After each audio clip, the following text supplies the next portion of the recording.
I'm Corbett Wall with DV Auction, here with your feeder flash for Thursday, May the 8th, brought to you in part by Legacy Beef Co-op. That cooperative will own a 20% stake in the Cattlemen's Heritage Beef Plant being constructed near Council Bluffs, Iowa. They are now nearing the end of the third of 5 investment rounds. So you want to get in and secure your spot, guys, and it gets a little bit more, the shares get a little bit more expensive to buy every time. So when we get into the 4th round, I think it's another $25 higher, and then the 5th round's another $25 higher. But get in there and secure your spot. If you haven't already watched the interview that I did with James Timmerman, who runs Legacy Beef Co-op, I'm going to attach it to the end of this feeder flash, and you can watch it there. For more information, go to legacybeefcoop.com.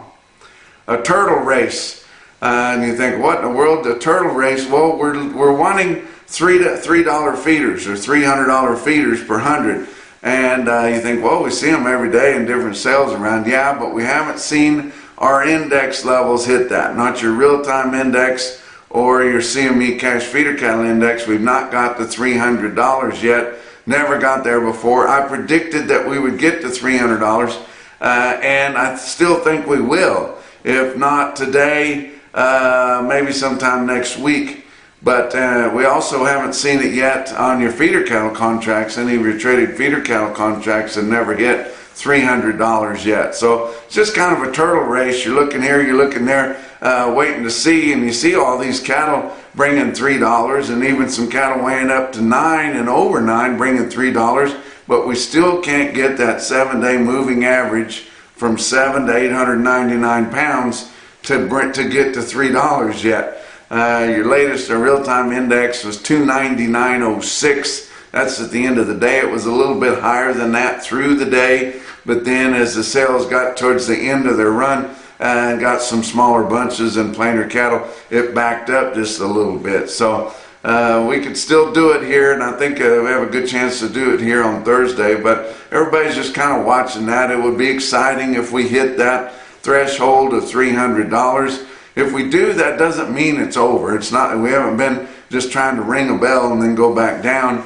And as I look back over my career, and I've seen a lot of different thresholds hit and big spots, and I remember when I first started my career with USDA Market News in the late 90s, I officed in the Minneapolis Grain Exchange. Well, I officed there half the time. The other half the time I was officing at the South St. Paul, Minnesota stockyards there. But whenever I was at the Grain Exchange, I officed on the floor there, the cash trading floor, downtown Minneapolis, and they had big tall windows in there, and the cash buyers would look at pie tins with samples of train loads of grain, and it was usually dark northern spring wheat, because we established the cash price for that there. But it was also on the other side, it was the Minneapolis grain trading floor, and so it had a pit in it just like they did in Chicago, and they had, of course, ticker walls everywhere. And a lot of people, you younger people, don't even know what that is. Well, they didn't have digital screens that had the boards on them. They would have entire walls, and a lot of commodity offices had entire walls in there that were tickers, and they would just click and turn the numbers and make give the quotes out like that. Well, they had a huge one in Minneapolis. It was at least 40 feet tall, and it covered the whole place in there. And I remember when the stock market, that was the time that it went to 10,000. And they never thought that would ever happen at that point. And it got to 10,000. I was there early that morning, and there was workers in there early that morning with huge ladders, and they were up there, and they were really scratching their head trying to figure out how they were going to make room, because that thing was tightly packed all the way across that old wall for probably 40 yards, and to trying to find room for one more digit so that they could have 10,000 points on your stock market. Of course, now it's 4 times that, but it doesn't mean we're back off that. Daily livestock report from CME, it had some information about the beef exports. Our beef exports in the first quarter, everybody thinks they've completely flopped. our beef exports were only down 1% compared to a year ago for the first quarter. And of course, everybody thought it'd be worse than that because right out of the locker room, Trump said he was going to put tariffs on, and then he indeed did it because he always does what he says he's going to do. And so we got that. Now we are looking that we haven't got the results for April yet, and they are looking like they were down after we put the tariffs on. But it only looks like maybe 15% down, and people was thinking, it was just going to completely fall out of bed. But and that is quite a bit, but still. But I think just like always, Trump is right.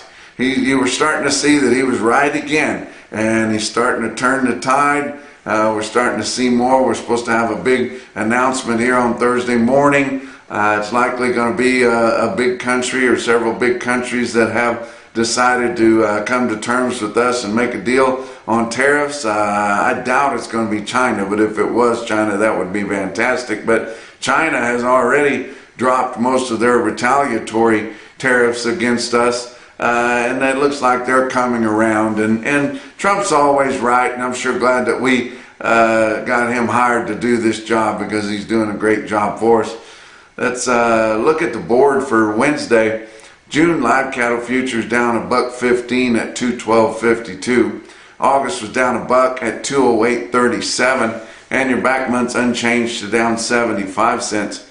May feeder cattle down $1.25 at 294.45. August down 60 cents at 298.60, and your back months on feeder cattle down 40 to down 55 cents. Look at your grains. July corn was down 6 1/4 cents a bushel at 4.49 1/4. July beans down 2 cents at 10.39 1/4, and hard red winter wheat for July down 8 1/2 cents a bushel at 5.29 1/2. We did see some trade on Wednesday, and it was higher, but I'm still kind of disappointed. I hate to see them trade earlier in the week because that means that the cattle feeders give up.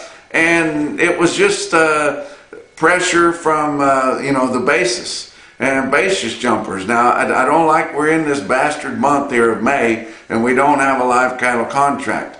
So we do have June, and that's what everybody is hedged off of. Our basis sucked when we still had April up there, but now all of a sudden we flopped over to June, and an extra $10 a hundred doesn't look too bad to these hedged cattle feeders, and you can't hardly blame them. But it's so frustrating whenever you're getting a rally going there, and man, you got these packers where you want them, and then all of a sudden they start giving up, throwing in the towel. But they're still gaining ground. It's higher than it was last week already, and we started to trade some cattle.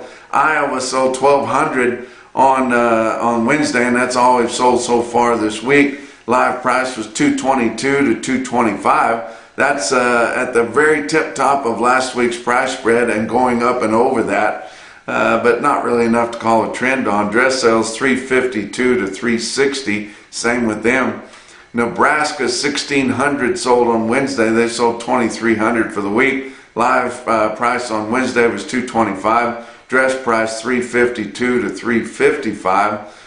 Southern Plains have sold quite a few cattle, all they usually sell really, and it's been mostly a buck higher. Kansas sold 1,650 on Wednesday. They've sold 7,300 already in Kansas this week. On Wednesday, the price was $219 to $221, but heavy on the $219, which would be a buck higher. Texas sold 3,800 on Wednesday. By 2 o'clock Wednesday, Texas had sold 10,000 head. I would love to know when the last time that was. They never sell 10,000 head. They did last week. But there must be a few more cattle in loose hands in Texas because we're starting to see them trade a few more in a negotiated manner there. But man, if you're going to give up the ghost on early to midweek there, what's the point? Dig in. The later you sell them, the last cattle that sell the week are the highest. They have been all through this rally, but you can't blame the guys in Texas for taking 219 and then getting a nice basis there too. So good for them. We did have a couple of fat cattle auctions that were worth noting. Sioux Falls Regional Livestock in Worthing, South Dakota sold 750 head of slaughter cattle, all classes there. On Wednesday, conventional fed cattle bring 226 to 231. That was $8 to $12 higher. They're getting them sold there at Worthing. Program cattle bring from 226 and a quarter to 232.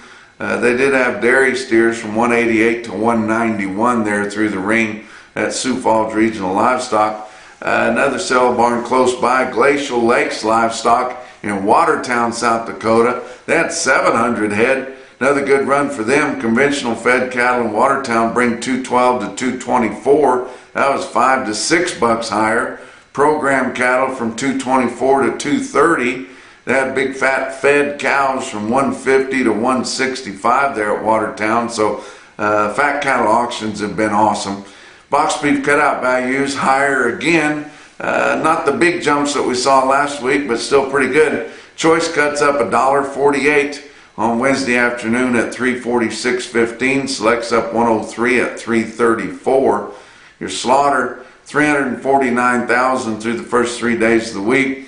Estimated cattle slaughter, that's 4,000 more than last week at this point, 14,000 less than a year ago at this point. Talk about what else is going on. Don't forget about next Tuesday, May the 13th, they're going to have Beaver County Stockyards going to have the Feeder Flash Beaver Clash Graze Out Special Feeder Cattle Auction there, guys. I'm going to be on hand. If you haven't been over to Beaver and you've been thinking about going, send some cattle to them or just come on over, guys. We're going to be having a good time there next Tuesday at Beaver County Stockyards in Beaver, Oklahoma. Let's talk about your feeder cattle market, brought to you by Specialty Risk Insurance. They are working to protect your livelihood. Your real-time index on DVAuction based on an 800-pound cash auction steer up through your middle 12 states. Late in the day on Wednesday, sitting at 299.06. And we're scraping and clawing trying to get to $300. Now, one thing that's note, and take a look here on the screen, that 299.06 and that real-time index, the average weight on there is 813.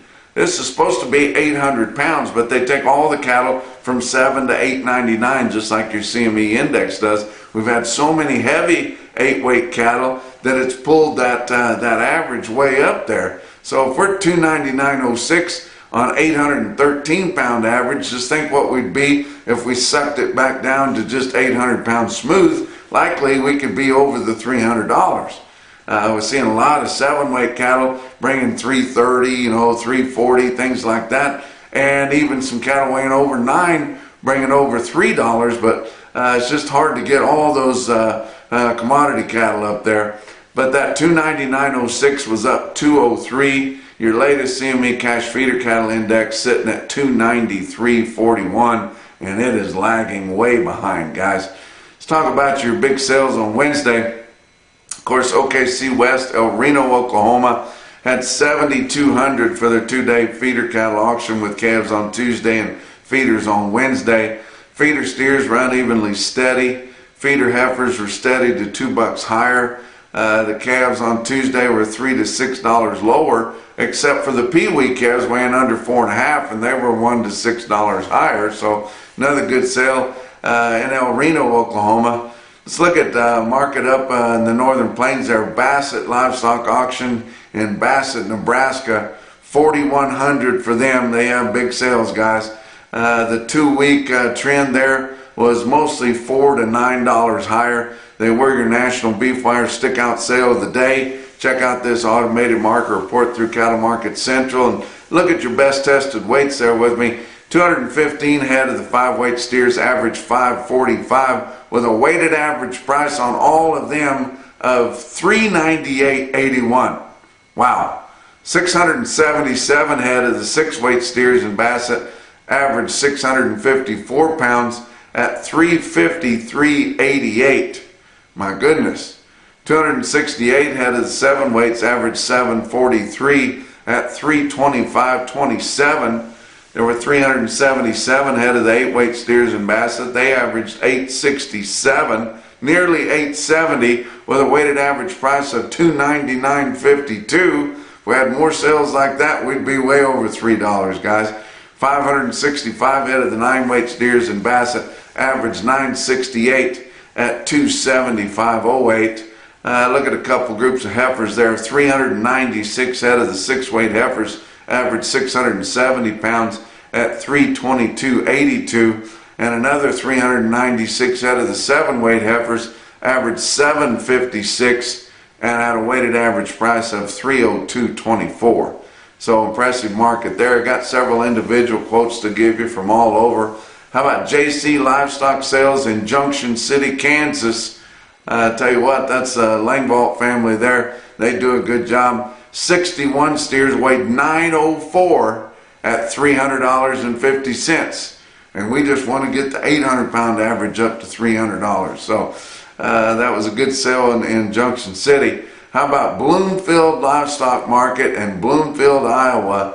They had 83 head of 652-pound steers, bring $370. Wow. How about Torrington Livestock Markets in Torrington, Wyoming? Big string, 258 head, 791-pound steers, almost 800 pounds, bring $318. That's a big quote. But the most impressive quote that I saw anywhere on Wednesday in your Macrocin, no BS, top quote for the day, come out of Green City Livestock Marketing in Green City, Missouri. That's the Green Hills in north central Missouri there. Doug Childers had a bunch of feeder heifers in there. Sold one load, weighed 701 at 316 heifers. But then the big deal was he had 3 loads of them in the middle 7s, 3 loads of heifers, and they're feeder heifers, guys. Good black feeder heifers, but that's definitely what they went for. The 3 loads averaged 759 pounds, and they took all 3 loads of them for $307, sold on DVAuction.com. And that's your feeder flash for Thursday. I'm Corbett Wall with this feeder flash feature. I'm going to be interviewing James Timmerman here with Legacy Beef Cooperative and Cattlemen's Heritage Beef. How are you doing, James? Good. How are you doing, Corbett? Now, this is the first time we've met, right? That's correct. But the Timmerman name is synonymous with top quality cattle feeding and top quality beef production, right? Yes, it is. Can you tell me a little bit about that and how it ties in with this new venture? Yes. So my family is, like you said, in the cattle feeding, ranching business. All started with my grandfather in the mid-40s, moved to Omaha, Nebraska, and built a feed yard there to be closer to the stockyards. My dad and his brothers took over the family business and grew it in western Nebraska and eastern Colorado. And they themselves got involved in beef processing in the mid-90s. And so that family legacy really is expanded to 2 brothers and cousins who are in the cattle feeding business. And myself, I kind of chose a little different path and went into beef processing and was in the business for 25 years. And so it's kind of led me here to Legacy Beef Co-op. So you got a lot of background in this industry. What drew you to Legacy Beef Cooperative and Cattlemen's Heritage Beef? So I've heard about the project for the last few years and just got a little bit of information. We discussed the co-op model. I thought it was perfect for the industry at this time in kind of the development of beef processing. And so I really wanted to be part of the team, and kind of coincidence, they were needing some assistance with the co-op. And so then in October of 2024, I decided to join Legacy Beef and work on the project. So last time we were interviewing Chad Tenninger, and you have become involved with him with this venture, right? That's correct. Okay. Now he has experience in this, and he was telling us about the efficiencies that he's put into this new plant. Do you see these efficiencies and how they're going to help the success of this plant in the long run? I really do, because a lot of the plants now being developed in the last 4 or 5 years, the technology is really, really amplified to where it was, where there's a lot more robotics involved in the actual processing and the sorting of beef products, also in the storage, where it really helps reduce the labor needed for beef processing, which in turn, with labor being the biggest cost, reduce the cost and makes the plant much more efficient. I see. James, can you give our audience just a kind of an overview of Legacy Beef Cooperative and Cattlemen's Heritage Beef, what we're talking about exactly? Yes, so Legacy Beef Co-op is the co-op that producers will join and be members of. Cattlemen's Heritage is the beef processing plant being developed near Council Bluffs, Iowa. So the members of Legacy Beef will be equity members in Cattlemen's Heritage, and the equity we raise through the co-op, they will be 20% owners of Cattlemen's Heritage. So what do you see valuable within the co-op model and eventually the Cattlemen's Heritage Beef plant? What I like a lot about the co-op model is that it allows small to medium-sized cattle producers to be involved, one, in a co-op that helps them out in their operations. Plus, I think within the beef industry, I think we do need more producer involvement. So with this model, if you join the co-op and become a member of the co-op, you also have the opportunity to invest in Cattlemen's Heritage Beef as well. So you do have a little bit of equity into cattle and beef production. So do you think ultimately this type of a model for the beef packing will help keep more smaller farmer feeders in business?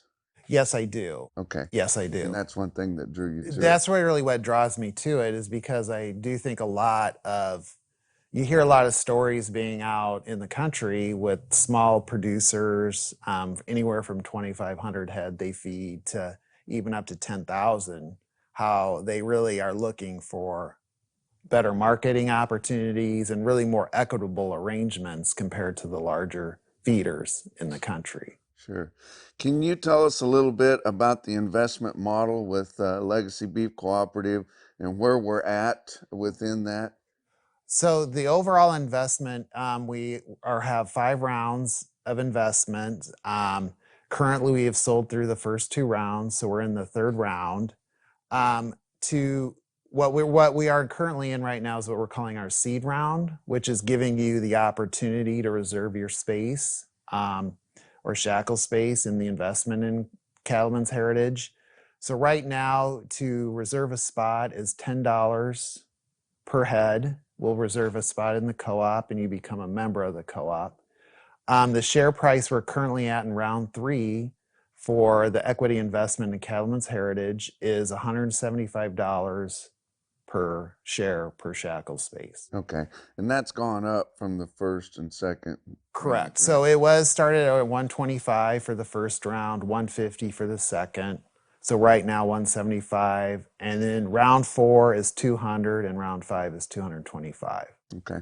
So there are advantages in getting in currently. Right. So, but to reserve your spot, you need to be invested in one of the rounds at least, right? Correct. Okay. Correct. Now, is there a maximum or a minimum of your spots that you can reserve? The minimum would be, we say there's no minimum, but the best really is 1 load. So we do have members who are buying 40 shares just for 1 load a year. Cattle. Yes, and there is no maximum. Okay. And that's annually. So if you bought 40, you could send 1 load of fed cattle into the Cattlemen's Heritage Beef plant. That's correct. Okay. That's correct. Okay, good. So you've got a key date coming up here this summer. Tell me about July 1st and what that's going to kick off. That's correct, Corbett. On July 1st, we are really going to start the co-op on an operational basis. So we are going to start offering members marketing opportunities for the cattle that are part of the co-op. Also look at ways that we can help them on their purchasing power. And really what the goal with that co-op starting on July 1st is really to give the small to medium producers put them on the same level playing field as the big feed yards. I see.